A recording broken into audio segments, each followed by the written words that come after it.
Hello? Anong ginagawa mo dito?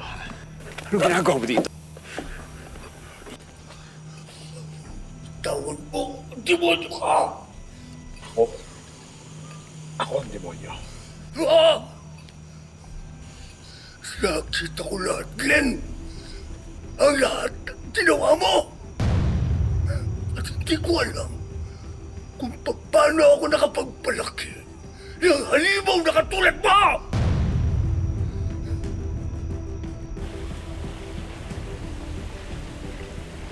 Hidalgo Street. Malapit lang yun dito, ha?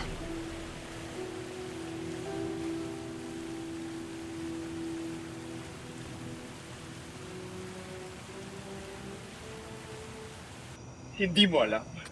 Ha? Sigurado ka bang hindi mo alam? You made me this way! Dahil sa'yo! Wala akong anak na pumapatay ng tao! Hindi naman eh. Wala kang ibang nakita kundi yung mga pagkakamali ko. Kahit anong gawin ko. Kahit anong achievements ko. Kahit anong maabot ko. It was never enough for you! I was never enough for you! Sisiguruhin ko sa'yo na mabubulo ka sa bilangguan! Hindi mo talaga alam lahat ng mga pinagagawa ko para sa'yo! Ako yung sumira sa pangalan ni Ninong Victor.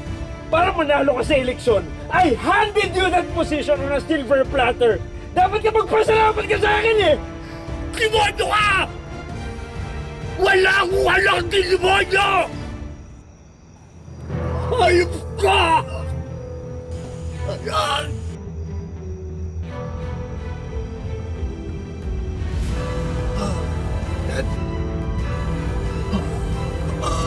Dad. Dad.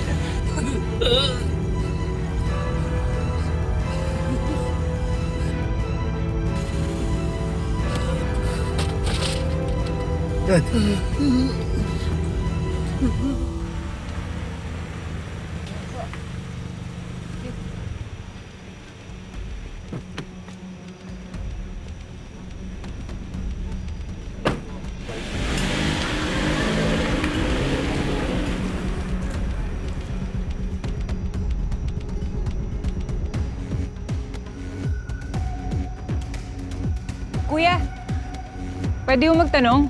Ano po yun? Meron mo bang abandoned warehouse dito sa Hidalgo Street?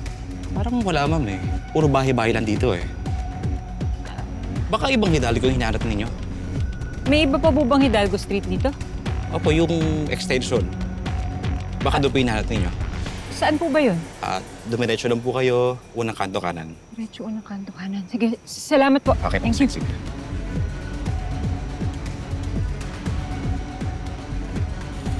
Dad.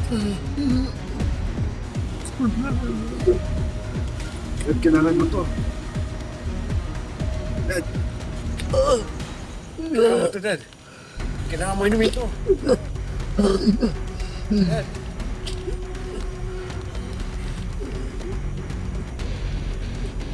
Kunin mo.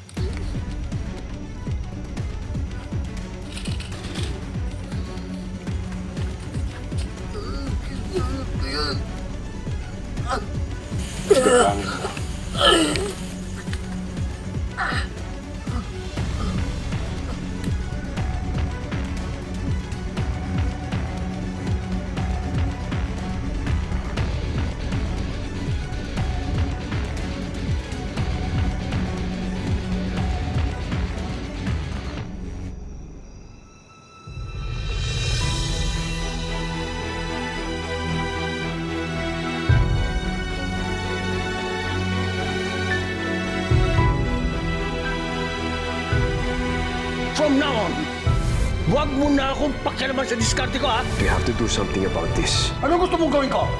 Humingi ako ng sorry kay Victor? Goodbye, Dad. Paalam.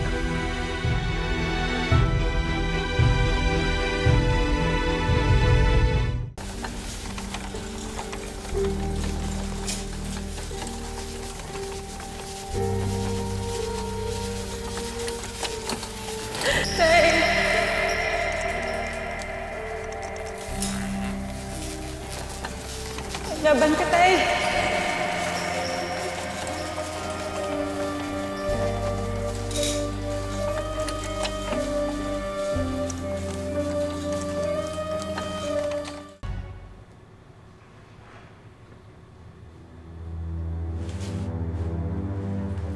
Nurse! Nurse! Nasaan yung asawa ko? Dito po tayo, madam. Ha? Glenn! Glenn! Ano nangyari? Nag-uusap lang kami tapos bigla siyang inatake. Si Daddy, kamusta si Daddy? Ginagawa nila yung lahat. Faye, ginagawa nila yung lahat. Anong ginagawa mo dito? Hindi ka parte ng pamilya. Umalis ka! Mami, this is not the right time. Ano this is not the right time? Faye, okay lang. Sige. Umalis ka na! Doon Umalis mo ka muna na! ako. Glenn, sige ho.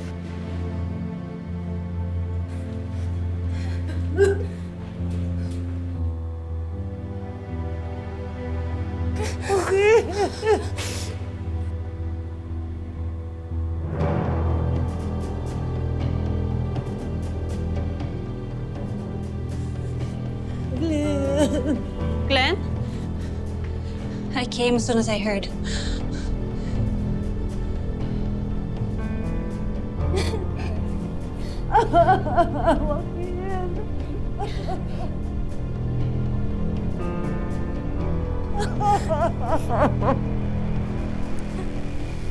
Bakit?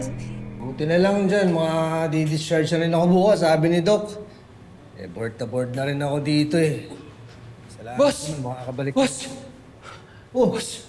Anong ginagawa mo dito? Boss, si Mayor sinugod dito sa ospital. Ha? Bakit? Ano nangyari? Boss, narinig ko na stroke daw eh.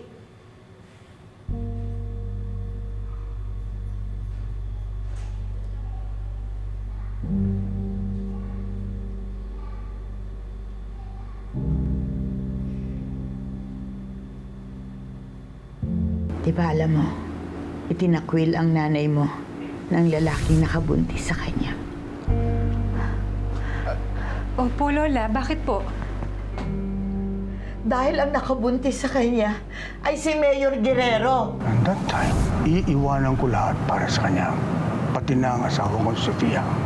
Isang araw, bigla na lang siyang hindi nagparamdam sa akin. Mayor pa rin ang tawag mo sa akin? Di bale. Kaya ko naman maghintay eh. At pag dumating ang araw na yun, siguradong napakasaya ko. Sinabi na ba sa'yo ni Daddy? Ang alin? Balak na i-announce sa party mamaya that you're his daughter. Tay, Ang ibig mo sabihin, tinatanggap mo na ako? opo, Tay. Salamat lang.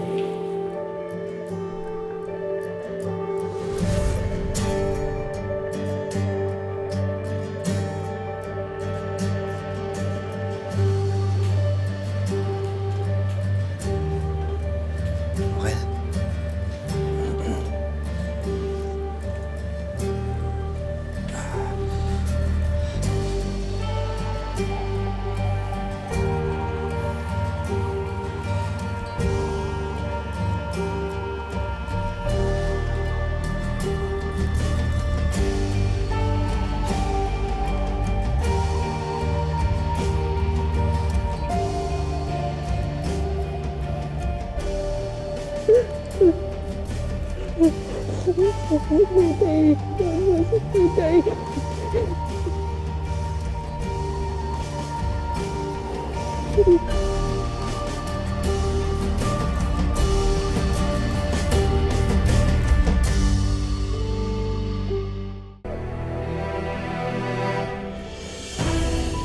Ito niyo si Tatay.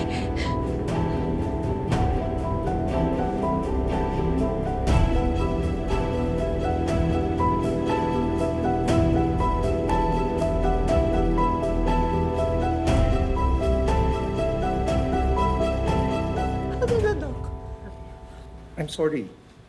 Lahat ginawa namin.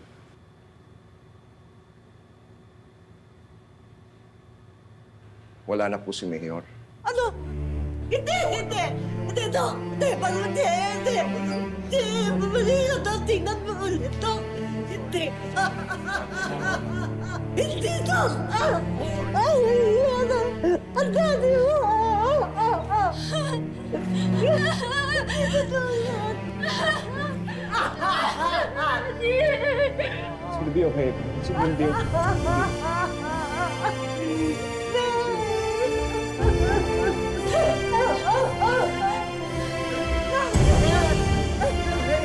Tutuko na ito ang tatay ko!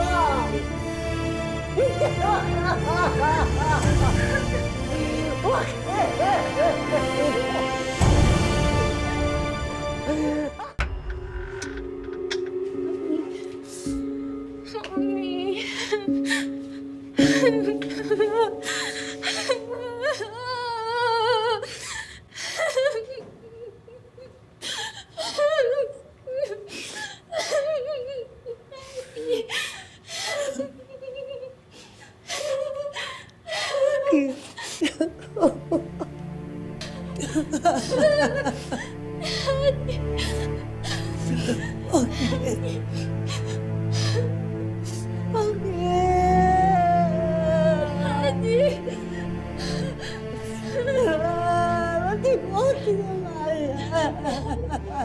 Joaquin, kamusta ng pakiramdam mo?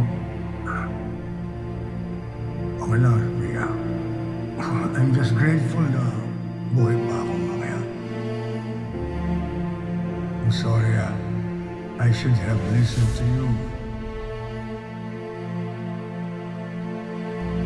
Ako na mo,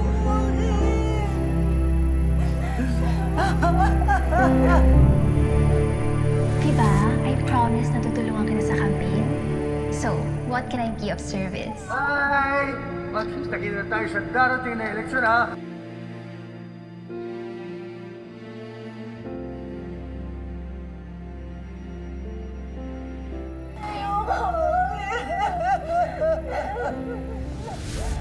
Salamat, Arlen. Proud of you. Ikaw ang katuwang ko sa pag-aalaga ng kalabaryo.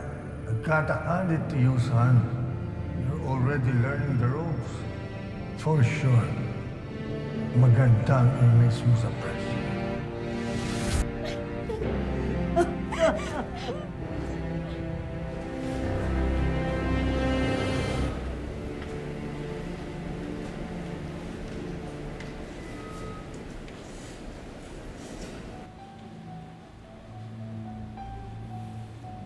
Sige na. Hihintay ka na ng tatay mo.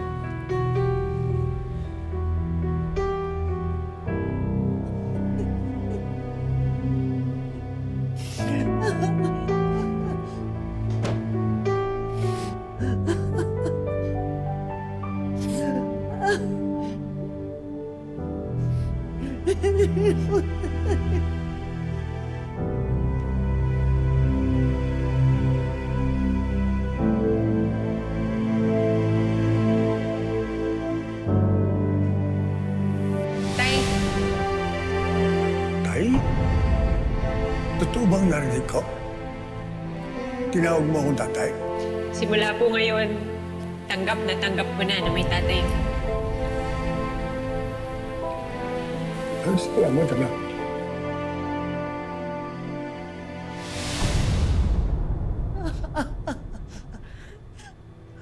Anong ginagawa mo dito? Can't you just let our family grieve? Umalis ka! Get out! Get out of here! Umalis ka! Hindi ka naming pamilya!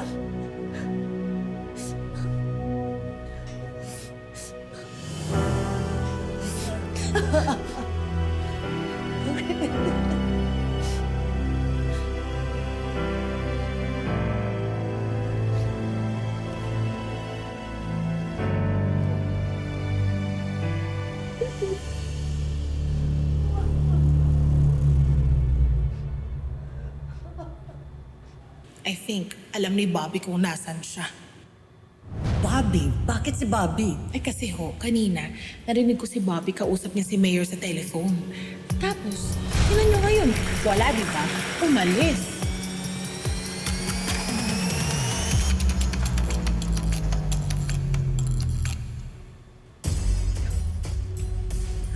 Ano yung huling pinag-usapan niyo ng asawa ko? Ma'am, At bakit wala kang pinagsabihan na pupuntahan mo siya? ma'am, hindi ko po alam. Tinawagan lang po niya ako. Pagdating ko doon, silang dalawa ni Glenn yung magkasama eh. Bakit mo tinatamay si Glenn dito? Alam mo, sa totoo lang, umalis ka na lang. Ayaw kita makita dito. Huwag kang lalapit sa amin. Balas ka! Ma'am, mawalang galang na po. Alam kong lahat kayo nasasaktan dahil sa pagkawala ni Mayor. Pero wag ho tayo magsisihan. Wala akong kasalanan si Bobby dito. Alam mo, isa ka pa eh. Dalawa kayo umalis dito. Hindi namin kayo gusto makita. Mga malas kayo sa buhay namin. Umalis na kayo! Ma'am, that's enough. That's enough, please. Umalis kayo! Huwag kang magpakita sa amin si Katarsi ng pamilya namin! Kapal na mukha! Bukod na balita ang ating natanggap ngayong gabi. Pumanaw na ang ating pinakamamahal na mayor na si Joaquin El Jefe Guerrero matapos isugod sa ospital dahil sa matinding stroke na nauwi sa brain hemorrhage. Ayon sa mga doktor, dumating pa siya sa ospital na may mahinang pulso, ngunit hindi na naagapan ang paglala ng kanyang kondisyon. Idineklara siyang patay bandang alas 9:24 ng gabi. Kilala si Mayor Joaquin bilang isang batikang aktor bago siya pumasok sa politika. Bilang politiko, kilala siya sa pagsugpo ng kriminalidad sa buong Calabari. Sa ngayon, nakikiramay ang pamunuan ng lungsod sa pamilya Guerrero. Inaasahang dadagsa ang mga kaibigan at kabarangay niya sa burol na idaraos. Natawagan niyo na ba si Bobby? Kap, hindi nga makontak eh. Ako din, Kap.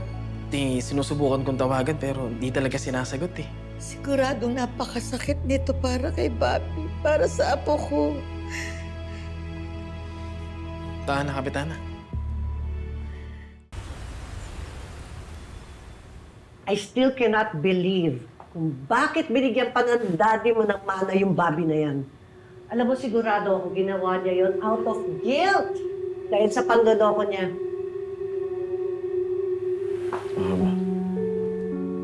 Let's not talk about it anymore. Hayaan nyo na yun. Let's just move on, okay? What do you think of my outfit? Okay na ba for my oath-taking? It's fine. It's fine. It's fine. Yes, Faye. Bakit parang hindi kayo namatayan? What do you mean? Kung di mana, OOTD yung pag-uusapan ninyo? Mami, it's only been days since nilibing si Daddy. We have different means of coping. Talaga ba, kuya? Sobrang iba naman nung sa'yo. Kasi sa ating tatlo, parang ikaw yung di pinaka-apektado sa pagkawala ni Daddy.